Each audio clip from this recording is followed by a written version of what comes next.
on the Cambridge Ball State Cardinals Sports Network from Learfield. Welcome to Fast Break, a Ball State athletics podcast dedicated to the Cardinals women's basketball team. Presented by Cambridge, here are your hosts, Dom Liacani and Sam Niger. What's going on, Cardinal fans? Welcome back inside yet another edition of Fast Break, a Ball State women's basketball podcast presented by Cambridge. It is episode number 9 of the pod. My name's Dominic Liacani. As always, I'm joined by my main man in Sam Niger. Sam, we've got a ton to recap. We've got 3 really close, exciting, good basketball games to go over.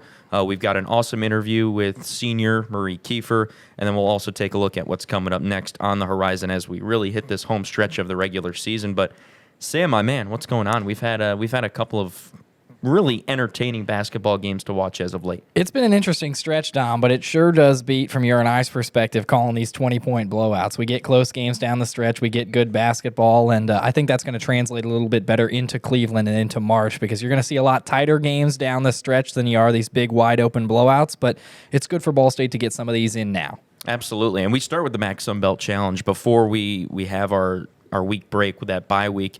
Of course, you have to look at the MAC Sun Belt Challenge, and it was really the 2 best teams in both of those conferences going at it, and we talked about it with associate head coach Audrey Spencer before that matchup on the last episode of this pod. But Ball State travels over to Virginia to take on the James Madison Dukes. Both teams were undefeated in conference play. Ball State went into that contest 11-0 in the MAC James Madison, 12-0 in the Sun Belt. When you get best on best, you're going to get a really good game, and the Cardinals and Dukes neck and neck throughout the entire contest. It ultimately came down to a 7-0 run that the Dukes went on at the end of that contest, just based on free throws and fouls and some turnovers and some costly situations from the Cardinals. This is the first game that the Cardinals dropped in 12, 13 games on a 13-game win streak. It had been since that loss to Ohio State back in December that they had dropped one. So this was not something that Ball State was accustomed to necessarily, Dom. But look, they had a chance to get a quad 1 win on the road against a team that will be in the NCAA tournament, barring anything miraculous happening in the Sun Belt. But it wasn't necessarily anything in my mind that Ball State did wrong, Dom. James Madison just proved to be the better team that day. You think about college basketball, and in my mind, home court advantage provides about a 5-point swing either way. With that in mind, Ball State could have easily won this game in Worthen Arena. I mean, that arena was loud. Harrisonburg did a good job coming out to that game. It was great to see another venue out supporting women's college basketball, but it kind of came down to those first 5 and those final 5 minutes. You talked about the 7-minute run you talked about the 7-0 run toward the end of the game for James Madison that put them over the edge of the Cardinals, but they started the first quarter strong as well. It was 23-14 at the end of the first in favor of James Madison, so I was a little worried, but the Cards were able to rally back. They brought things closer toward the end of quarter number 2, and then they had a strong third quarter as well. It just kind of came down to not being able to put the nail in the coffin. James Madison, give them credit because they did play a great full 40 minutes of basketball. You know, if Ball State saw this team again, it could very well go the other way, but I think that's just the beauty of what this Sun Belt Challenge, MAC Sun Belt Challenge game turned out to be. That's the exact thing that I thought right after this contest was if this game was played at Worthen Arena, I could see the Cardinals coming out even with a double-digit victory. I mean, it really could have gone either way, and obviously when you look at home court advantage in college basketball, that's a huge, huge swing, and the Cardinals just barely fall by 4, but we're in it almost the entire way. And then you mentioned some struggles in the first quarter to really try and get the offense going, but good adjustments made going into quarter number 2, had a nice quarter number 3 to get things tied up going into that final 10 minutes, and then it was okay, best on best for the last 10 minutes, and ultimately JMU just got it done. And look, I want to make a quick comment about just the MAC Sun Belt Challenge as a whole. I understand why some coaches, not the Ball State's coaching staff, but just some of the other programs that I've talked to, both in the men's and the women's game, they are a little hesitant to buy into this MAC Sun Belt Challenge, particularly the second game. But the way that Ball State and James Madison played their game to have that best on best, it was phenomenal basketball, and it was phenomenal basketball at the right time because it got both of these teams' engines turning toward their respective conference championships, Dom. You go down the roster in both the women's side and the men's side of the MAC Sun Belt Challenge, you're going to be hard-pressed to find a game where there was a double-digit lead. I mean, it was great competitive basketball all the way down. No, it doesn't count towards conference play. Yes, it distracts you a little bit from conference play, but ultimately you're going to get great basketball at the end of it. And I think Ball State and James Madison should kind of be the poster child moving forward of what those games are supposed to look like. It was phenomenal. Foreshadowing a little bit, as we are definitely going to talk about Alex Richard a ton in this podcast, but 22 points, another phenomenal performance for her. How about Maddie Bischoff as well? 4 for 13 from deep. Passes 1,000 career points now in her Ball State career in basically just 3 seasons. I mean, she's the 5th fastest player under Brady Sally to hit that 1,000 point mark, and of course, it was on her final 3-pointer of the day. So congratulations to Maddie there as well. But Ball State falls 78-74 against James Madison before then taking a 7-day break before traveling and hitting the road for Eastern Michigan up in Ypsilanti.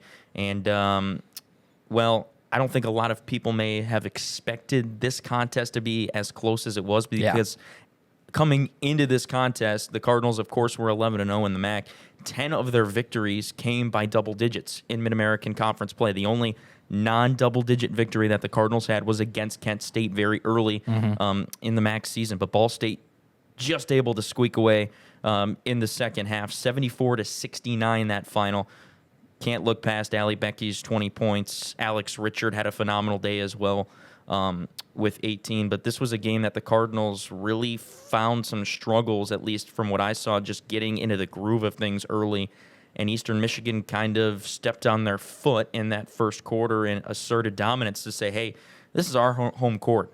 Records don't really matter here. And Brady Sally talking to him after the game said, you can call this whatever you want, maybe, a trap game, but we learned a real good lesson about maturity and not overlooking our opponents records-wise. I think that's a very valid point. Yes, you don't want to overlook any team. Eastern Michigan only has 1 win on the year. They're 1-23. They're 0-13 in conference. So on paper, Ball State should have taken care of their business, and they did walk away with the win.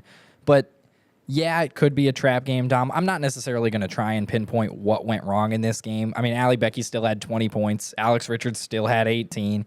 They held Eastern Michigan to the same number of points they did the first time. Ball State just didn't drop 101.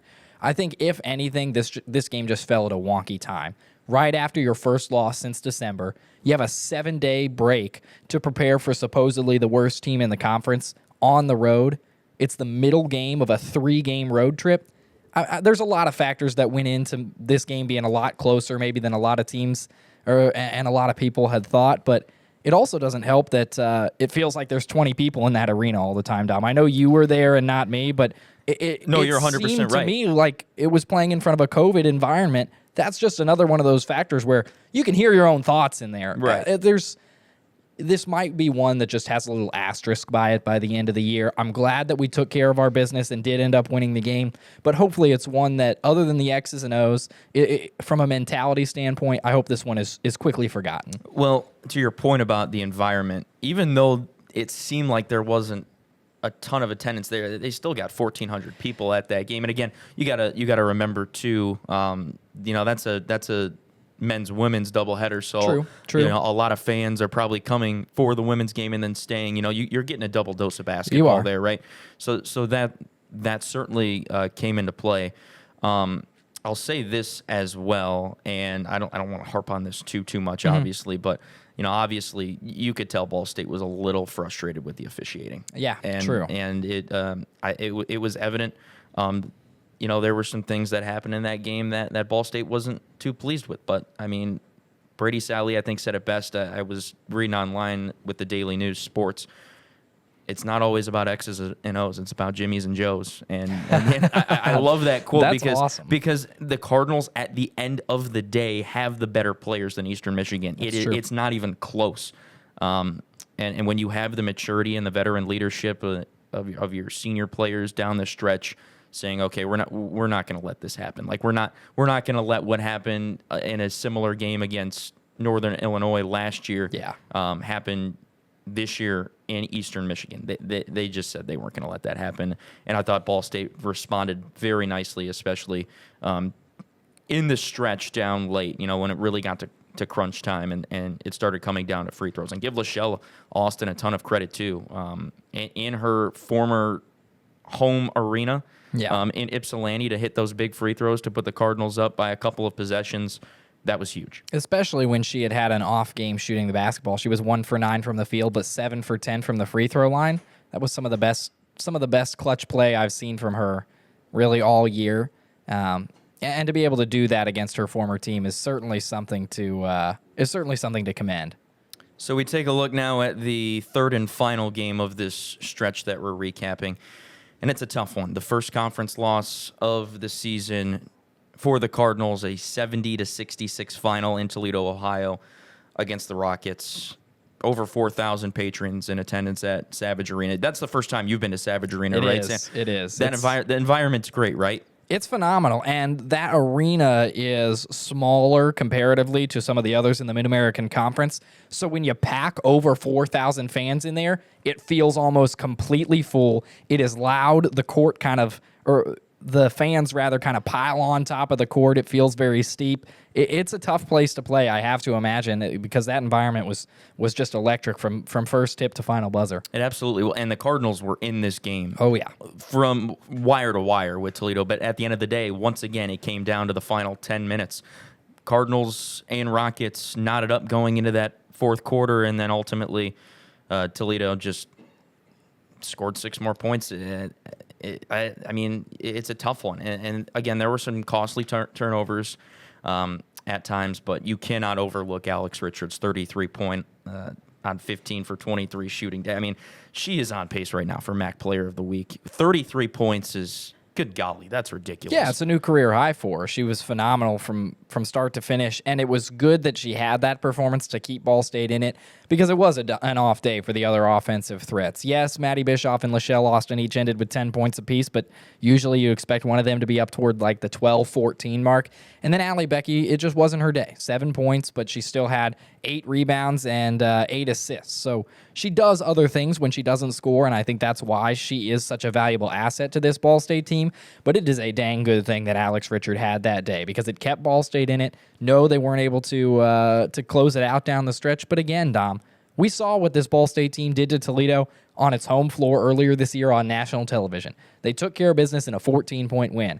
Home court advantage is like that, especially in the MAC. Those are two of the best environments in the Mid-American Conference between Worthen Arena here at Ball State and Savage Arena off at Toledo. I think if and possibly when these two teams meet again in Cleveland, that neutral court is really going to prove who has the better team. Because right now it's anybody's game. Does Ball State technically have the larger win than Toledo? Yes. But it's going to be fun if these teams meet for a third time to maybe crown a MAC champion. Well, that's what they were saying on the Toledo broadcast as well. I was going back and forth with you and then on TV trying to match the audio, and that's exactly what they said. This is going to potentially, more than likely, be the MAC tournament championship. It could be, depending on how things fall into place with seeding and who's on what side of the bracket. Yeah. But I could see that happen, and that would just be such an electric matchup. And for the Cardinals to have that chip on their shoulder going into that contest, should that be the pairing in the championship game, that's exciting. That could be a little Toledo bias. I mean, they've still got Buffalo to get through. They've still got Kent State to get through. Right. If the tournament were to start today, Toledo would have to get through Buffalo to get to us. Now, granted, we have a little Ball State bias ourselves as well, but I wouldn't necessarily chalk that up as the definitive pick for Mid-American Conference Championship game, but it is well within reason. Toledo seems to play us better than some of these other Mid-American Conference teams. We handled our business on the road against Buffalo. I know we'll have the Bulls again in the regular season. We were great down the stretch against a Kent State team on the road in another tough environment. It just seems like Toledo has been that Achilles heel on the road over the past couple of years. No wins in Savage Arena since 2021, but I know that Ball State is chomping at the bit to see this team a third time on neutral soil and really defend their honor, I guess, as top dogs in the Mid-American Conference. So we quickly take a look at the Mid-American Conference standings now up to this point. Ball State still really in firm control of first place. Yep. 12-1 overall in the conference. 2 games ahead of both Buffalo and Toledo, who are sitting at 10-3. Miami and Kent State both at 8-5. Miami picked up a huge road victory at Kent, huh? That was great from Miami. And now they have the head-to-head, so they are technically the fourth. I'll tell you what, we only saw this team once this year, and it was on January 1st to open Mid-American Conference play. Yes, it was on the road, but that was a new-look Miami team. That is a squad that could be a little bit of a sleeper in Mid-American Conference play. If that actually ends up being the first-round matchup between Miami and Kent State, a rematch of this week's game, that's going to be phenomenal basketball for the right to play top dogs, perhaps us, in the second round, the semifinals. That's going to be fun basketball. Miami's a team to watch. I don't know if they have what it takes to win a championship, but that certainly is an interesting little wrench thrown into the mix of the standings. So sitting in sixth is Bowling Green, who's bounced back fairly nicely after that rocky start to conference play, and then both Central and Western Michigan sitting at 6 and 7 right now, deadlocked at that final, tied for 8th position. So that's what the 8-team field is looking like right now. Ball State, Buffalo, Toledo, Miami, Kent State, Bowling Green, Central Michigan, and Western Michigan. Looking from the outside in, Northern Illinois, Akron, Ohio, and then, of course, Eastern Michigan. Sam, where do you see the MAC right now? I see the MAC in a lot better spot right now as a conference than I did just about 2 weeks ago. I think the MAC Sun Belt Challenge, it didn't necessarily flip a switch, but it allowed some of these teams to reset. And I would have told you before that it went as follows. It was Ball State on top, then a huge drop-off to Buffalo, Toledo, and Kent State, and then a huge drop-off to the rest of the conference. I still think it's Ball State on top, huge drop-off to the rest of the conference, but really 2 through, if you want to call it 9, there's a lot of parity there. And yes, it goes from a 10-3 Buffalo team all the way down to a 5-8 Northern Illinois team. But there are teams that can still mix and match, still make a run for higher seeds, teams that could still fall off before we get to Cleveland. I think the fact that Miami did beat Kent State proves to me that there is a little bit of a better spot in the MAC right now in terms of parity across the board. Anybody can beat anybody on any given night. We saw that on Wednesday against Toledo. Ball State did. But do I think the Cardinals can handle the rest of this conference? I do, but I think the conference as a whole is in a better spot because of the matchups that happened on Wednesday outside of our own, I should say. Before we wrap up this segment, how does Ball State use these 2 losses in these last 3 games to try and swing the morale as we head into the final stretch? Well, I think it's going to come down to, and I don't want to get ahead of myself, but I think it comes down to Saturday's matchup against Kent State tomorrow as we're recording this. If you're able to beat another powerhouse, maybe they've fallen off over the past couple of weeks, but a team that garners a lot of respect in the Mid-American Conference, if you're able to beat Kent State at home on the Think Pink game and do it pretty convincingly, I think we've learned our lesson right there. Yes, that's at home, whereas your 2 losses were on the road, but this was just a tough stretch between possibly a quad 1 win, then you get a week break, and you've got 2 more games on the road in differently challenging environments, one completely empty, one completely full. This is a brutal stretch and maybe an overlooked stretch on the schedule. And I think Ball State, the maturity of this team that you talked about that got them over the hump against Eastern Michigan, that maturity is going to rear its head again here over the next couple of weeks. And I think that maturity is what's going to get this team back on track. Well, speaking of veteran leadership, as we shift gears now, we've got a great interview with senior key in Marie Kiefer. She talks to us about her internship, what future plans are for her, as well as what this season has meant to her as a whole. Don't go anywhere. We'll be back with that interview right here on Fast Break, presented by Gamebridge. Sometimes it's not the moment. It's the moment before the moment. The moment you make a choice. The moment you take control. The moment only you can own. Gamebridge lets you invest on your terms. So you're not only in charge of this moment, but all the moments to come. Start investing now at Gamebridge.io. Hey, Cardinal fans, welcome back inside episode number 9 of Fast Break, a Ball State women's basketball podcast presented by Gamebridge. It's segment number 2, so you know what time that is. It is time for another special guest, and this time we are joined by senior key in Marie Kiefer. Marie, thank you so much for joining us. I know you're busy, so thanks for taking some time for us. Of course, thanks for having me. Absolutely. So I want to start with this right away because I got wind of your internship from Audrey, but I actually found out a little bit earlier. So we had your boss, I believe, Jenny Hamilton, on the halftime show of the Western Michigan game. So she was talking to us about live stream services, and she had mentioned that you were working the internship with them this semester. We all know the student athlete part of the job, right? Student comes first. So let's talk about your internship a little bit, and let's step aside from the basketball stuff. When did you get the internship with live stream services? What was that process like for you this semester? So after the first semester, we signed up for internship because with my degree in public health, we have to do an internship to graduate. So I emailed them, they responded, got back, and when it all went into motion. So it's There been you go. great. They work with me really well, so it's been really nice. What's And that? what's that? Yeah, what's that Oh, internship been like? yeah. It's been crazy. It has been crazy because whenever I'm not in the gym, I'm there or on my computer working at home, just trying to get in the hours because we have to get something like 360 hours in the semester. Ooh. So, So what does the daily internship look like for you? What are you doing when you're not in the gym, when you are working for the company? What's the day-to-day look like? right now I'm doing a lot of research. We're working on a caregiver needs assessment that I'm trying to put together for them to like reach out to all the caregivers. They work with dementia, Parkinson's, um, all of that. Yeah. When did you realize that you wanted to get into public health? Like choosing a major, when did you say, you know what, this is what I want to get into?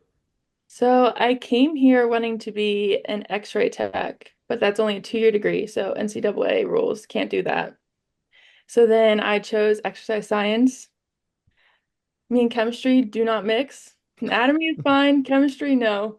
So I then changed that my sophomore semester to public health and been there ever since.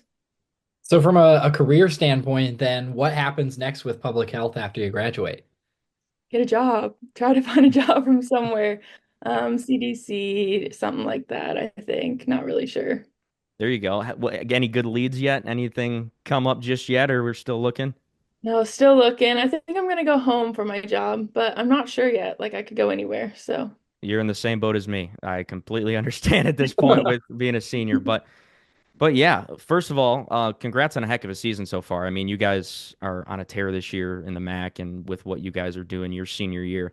You specifically, it feels like watching you from last year to this year, your confidence has just been up another level. What has this year been like for you and coming into this year saying, you know what, it's my senior year? Was that the mindset? Just I'm going to be more confident than ever?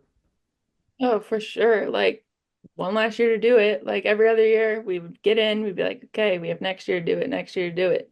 No more next year. So, gotta pedal to the metal now. And now that you are a senior, Marie, do you feel like you've taken a leadership step at all? If so, what kind of leadership role have you taken on the team?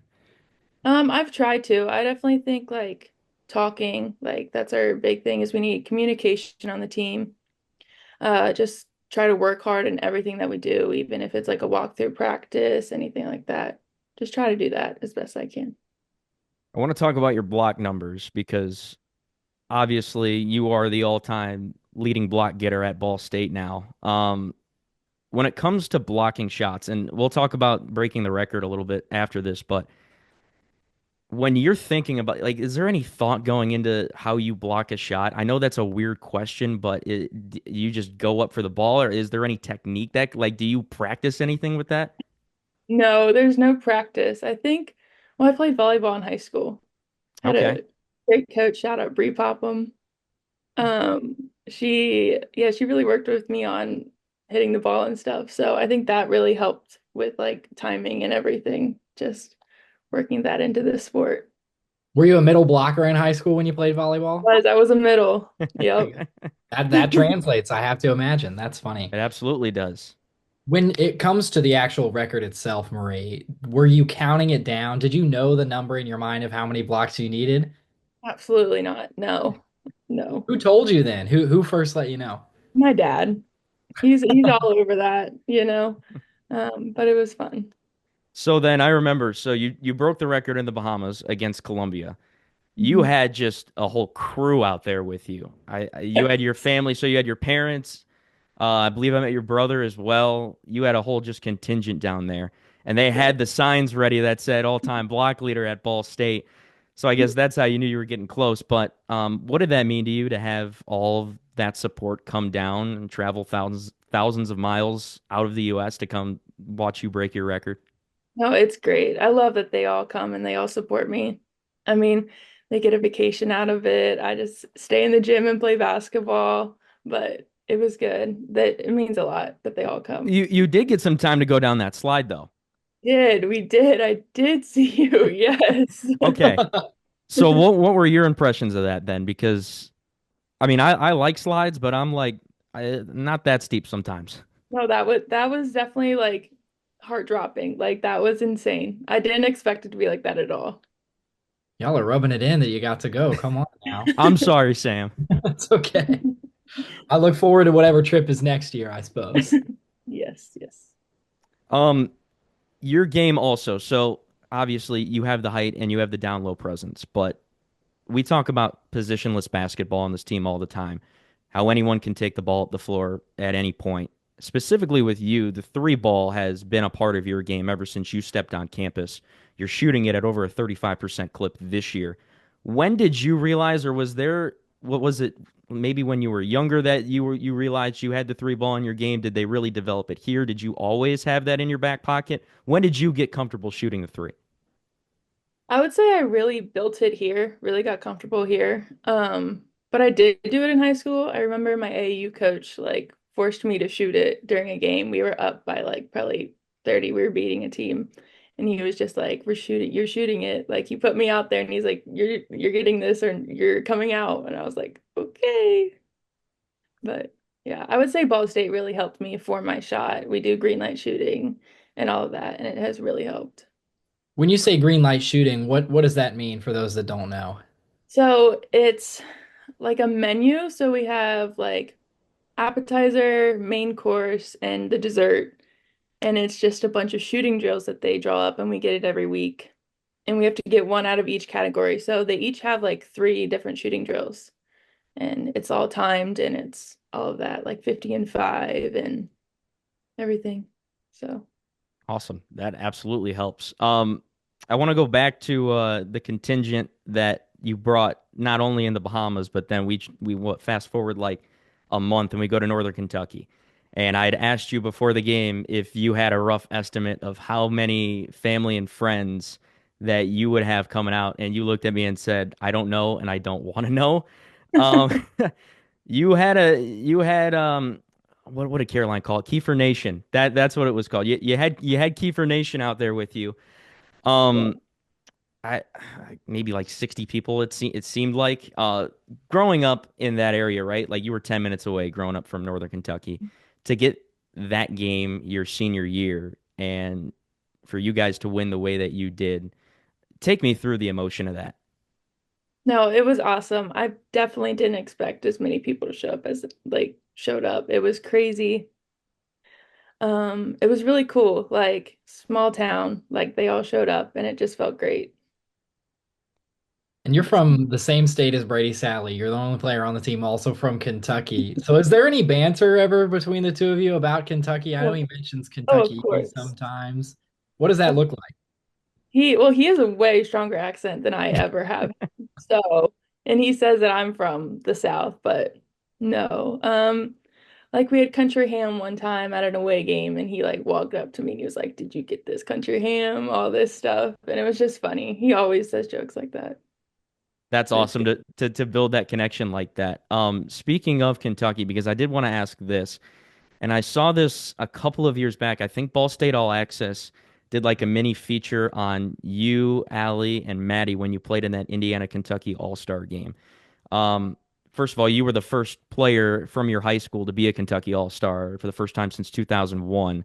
What was that experience like for you, and then getting to meet your future teammates? It was good. It was crazy. It was All Stars is a crazy time because it was like All Stars and then moving into college. So it was a crazy time, but saw Allie and Maddie out there. I think we just gave like a head nod and like a hi because we were all so shy and like didn't know each other, but it was fun. Do you It guys was ever fun. do you guys ever talk about that game at all still, or is it just kind of We talk about the experience more than like the games of playing against each other because I personally don't really remember like in-game moments that far back, but just the experience that like the difference between like Kentucky and Indiana experience. And you mentioned that you guys were so shy back then. Now you all live together. How did that relationship change from when you first got onto campus to where it's at now? Oh, insanely. Like insanely. Like I was so shy coming in. Like me and Allie were roommates, and so that was like our first time like talking. Of course, we texted and stuff, but it's definitely shocking to know that where we're at now and how it started. Is it crazy to think like the 4 years have just kind of flown by already? Like what are you guys doing to try and just make every moment of this season? Just take every moment for granted. Like we only have a few games left, few basketball moments left, memories in this house with each other, like all of that stuff. It's definitely crazy. So I know you've probably gotten this question a lot, being your senior year, but what kind of a legacy do you want to leave once this season does wrap up, once you do graduate, what legacy do you want Marie Kiefer's name to be associated with here at Ball State? Uh, um, Probably like hardworking and the block record, like that's great. Like I just and family as a team, some stuff like that. It's just been great. So, I want to bring you back to the recruiting days of when you got to Ball State because Audrey, I don't know if you've listened to any of the other episodes we've done, but we had Audrey on last episode and she kind of gave us the rundown of all you in the core four, the mm. recruiting process that went into it, and she remembers vividly the first time that she came out to watch you play and how you turned on just another switch. She said you got really ticked off after a hard foul, and then you kind of just took it to another level. What do you remember about being recruited for the first time by Ball State? Um, I their phone calls, they were on it. They were all on it. I don't even remember the game. Audrey talks about the game to this day, but I don't even remember the game. So, but I remember them calling and I remember all that stuff. And I was really bad at the recruiting process because I didn't like talking on the phone with a bunch of coaches. So, but they stuck with me. So, Marie, like when it comes to the fact that you've been playing basketball for such a long time, now that it is your senior year, how is basketball going to continue in your life after this season's over? so my cousin coaches at my old high school, Bishop Brossard. Yeah. And they mentioned about me coming, but I don't know if anything is happening, like just freshman coaching or something like that, or just I've shown up at the camps before, so probably sticking with that and just playing pickup ball. Like I don't think I'll ever be able to drop basketball. So yeah. Do you have any interest in coaching? Like, is that something that's ever crossed your mind? Um, a little bit, but not really. Like I think I'd probably be better as like one-on-one like drills and stuff like that. But Okay. coaching, I think I'd get too into it, too into the game. Too into it? Yeah, I don't think the girls would handle it very well. Well, Marie, now that the season is kind of in kind of its waning spot, like what goals do you still have for the rest of your season this year? Um, keep scoring, win the MAC, get to the big dance, all of that stuff. Like that's always been our end goal. So actually sticking our foot down and getting it this year. Marie, before we let you go, do you have a final message for Cardinal Nation as we head into the home stretch here of the regular season? Come watch women's basketball. There you go. Big one on Saturday. Make sure that you come out. It is, I believe it's Play for K Day, so it's also Breast Cancer Awareness Day. Make sure you come out and check that basketball game out. But Marie, thanks for stopping by. Hopefully, we all can enjoy some big U.S. Canada hockey tonight. And appreciate you stopping by the pod. Yeah, thanks for having me. Absolutely. That's been Marie Kiefer here on Fast Break. When we come back, we'll wrap up our show. Don't go anywhere. It's Fast Break presented by Gamebridge. Sometimes it's not the moment. It's the moment before the moment. The moment you make a choice. The moment you take control. The moment only you can own. Gainbridge lets you invest on your terms. So you're not only in charge of this moment, but all the moments to come. Start investing now at Gainbridge.io. Back here inside episode number 9 of Fast Break, a Ball State women's basketball podcast presented by Gainbridge. We're here to wrap up our show. Again, Dominic Liacani and Sam Niger. Huge thank you to Marie Kiefer for sitting down and doing a quick Zoom call with us for this episode of the pod. And like we mentioned, we know she's busy. She's all over the place being a student athlete, like we said, that internship and then, having to practice for 20 plus hours a week and then go play games. That's not easy to do. It's not, but she was the last member of the Core 4 that we hadn't had on the pod yet. We knew we had to get her out, and so I'm glad that we could make that happen. Thank you to Marie, because that was a great interview. Absolutely. Okay, so we look at the next 3 games for the Cardinals here over this 2-week stretch, and we start with Saturday, February 22nd. It is the Think Pink game, like you mentioned earlier, Sam, against Kent State. This one's at home. It's at noon, and it's on ESPNU. I know the Cardinals have had CBS Sports Network in Worthen Arena now for the last couple of years. I want to say this is the first time that ESPNU has come to Muncie specifically. I know the Cardinals and the Golden Flashes played on ESPNU last year in Kent, Ohio, but now they get that quote-unquote rematch, the second game of the season that they play against each other, again on ESPNU. Yeah, it's a fun thing to see another national television window for this Ball State team, and against a team that's been one of its quote-unquote rivals over the past couple of years. I mean, between Ball State, Kent State, Buffalo, and Toledo, those are the big 4. I mean, those are the 4 horsemen of the Mid-American Conference in terms of women's basketball. So anytime you can get any matchup of those 4 on national television, it's great for the conference. It's great for women's college basketball. Mid-major women's college basketball is great, and it's time the rest of the country caught on to it, Dom. I think this is a great introduction for them. So last time the Cardinals and the Flashes faced, it was the first win for the Cardinals that was not by double digits in Mid-American Conference play. That final score back on January 15th, 66-57. Sam, you were at Kent calling that game on the radio. What did you see? Well, I saw a Ball State team that played a phenomenal second half. 18-7, they outscored Kent State in the third quarter. Now, did they eventually lose that fourth quarter? Yes. Kent State scored 4 more points than Ball State in the fourth. But I will say, Ball State held the Golden Flashes scoreless for the last 2.5 minutes of that ball game, and that was ultimately the difference. Yes, they had a nice lead, but to shut the Golden Flashes out and go on a little bit of a run late, that was huge for Ball State. And seeing that they've had that done to them twice in the past 3 games where they have had those 2 losses against James Madison and Toledo, Ball State knows that they can get back on track, knows that they can win games down the stretch because they've already done it against Kent State. Now you're at home on national TV. This seems to be the windows where Ball State shines the most. It is kind of a bit of a respite. It is one home game amidst a slew of road games, 3 road games before this game, 2 more games on the road right after it. So take advantage of one of your last times in Worthen and do it on national television. I think this Ball State team is poised to rebound against a Kent State team that's kind of fallen off. So we take a look now at February 26th, Wednesday, 6:30 p.m. up in Mount Pleasant, Michigan. The Cardinals, they're currently on a stretch of 5 road games. Yeah. In 6 total games during this stretch. Yep. And these next 2 games that we'll talk about also on the road. So Central Michigan at 6:30 p.m. up in Mount Pleasant.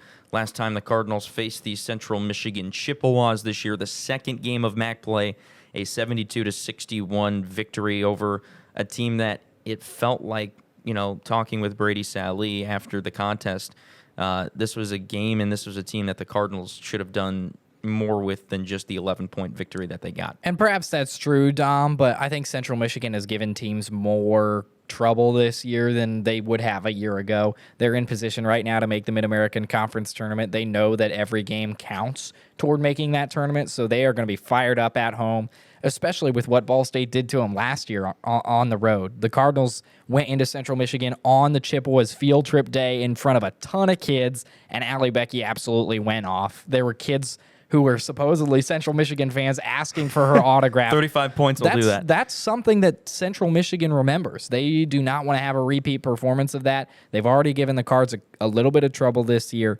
It's going to be an interesting game to watch, Dom. I know you've got that one as well, and you had the first game against Central Michigan. So, I know you know this matchup a little better than I do, but what do you think is going to be the difference in this second matchup against Central Michigan from the first one? I think it's one, limiting their stellar freshman scorer in Maddie Morrison. She was phenomenal. She's just a great playmaker, and she can get downhill, find herself easily in the paint open. Like you can't overlook her. But then I think for the Cardinals, it's forcing Central Michigan turnovers like usual. But then you also have to look at just the effort and focus, because Brady Sally wasn't incredibly happy with the performance that his team put on during that second game of Mid-American Conference play. I think the Cardinals, depending on how this stretch plays out now down the road here, I think that they're going to be hungry. They're going to want to go on the road. Central Michigan is not an incredibly easy environment to play at either. Mount Pleasant certainly is a trip up there in Michigan, in the heart of Michigan. But I can see the Cardinals again winning by double digits, obviously, in this matchup, just from the personnel matchup that the Cardinals have and the way that they've been hungry now in these last couple of games. You know this Toledo loss is not going to sit well, not just for the game coming up against Kent, but the Cardinals still have something to prove, because remember, this is a team that has, with this core, has not won a regular season championship. The Cardinals have that on their mind. I think they do, Dom, and it's interesting what you said about the double-digit win. All but 2 MAC matchups this year have been double-digit wins for Ball State. The last 2 have been those 2 exceptions to the rule, so I think Ball State's ready to get back on track, and I think a double-digit win is well within reason. And then finally, we take a look at Saturday, March 1st. I can't believe we're already in March, dude. This is unreal. Unbelievable. This pod and the season has flown by. I mean, we're already on episode 9. We're already heading into March. Yeah.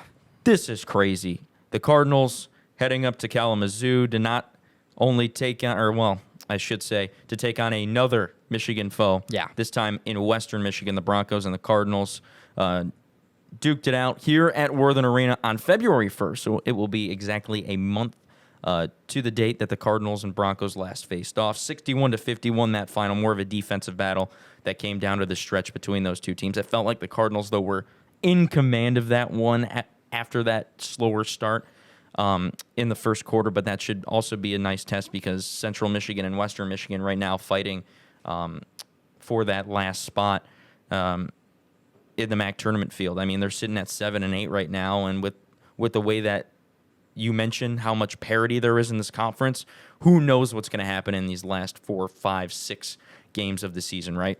I couldn't agree more, Dom, and I think this Western Michigan team, they last time they played Ball State, it was 61-51 in favor of the Cardinals. This is a Western Michigan team that has won a game this year, scoring just 41 points. They beat Toledo 41-38. With that in mind, I do think that this Western Michigan team lacks the offense to be able to beat Ball State. They are a great defensive squad, and they have improved a lot from last year, same as Central Michigan. They've given some teams some trouble this year, but I think just to retweet what you said about Central Michigan, Ball State's hungry. They want to get their revenge on the road. They don't care who it is. They want to prove that they can win away from Worthen, and I think this provides another opportunity to do that. Before we wrap up our pod, Sam, I mean, you take a look at the next stretch here of these next 3 games, but really the last 5 games of conference play, we're getting down to it. We're getting into Cleveland territory here, folks. March 12th is when the MAC tournament starts on the women's side of things.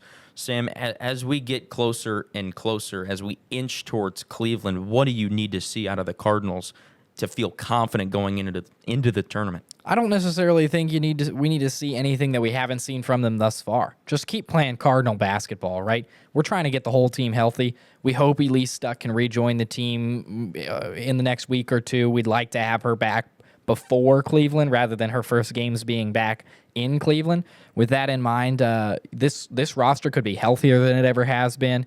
It could have as much leadership as it ever has been. There's a chance that this is a Ball State team that could start 5 seniors, when it comes to the Mid-American Conference tournament. No other team in the Mid-American Conference can say that. So rely on your leadership. Rely on your Player of the Year contender in Allie Becky. and rely on your defense. The physicality of this team, the mentality of this team right now is we're going to exert our will on you. We're going to run you into the ground. As long as they don't lose that mentality, as long as they don't forget what happened to them last year in the Mid-American Conference Tournament, this team's going to be just fine, Dom. More exciting basketball to come for Ball State women's basketball.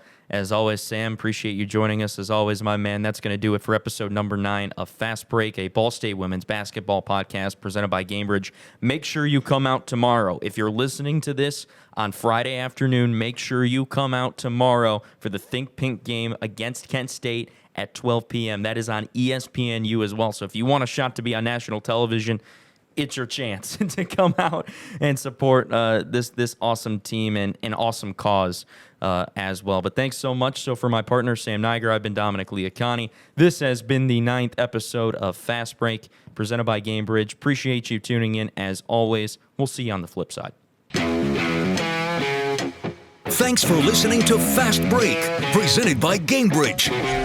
The preceding has been a presentation of Ball State Athletics in Learfield.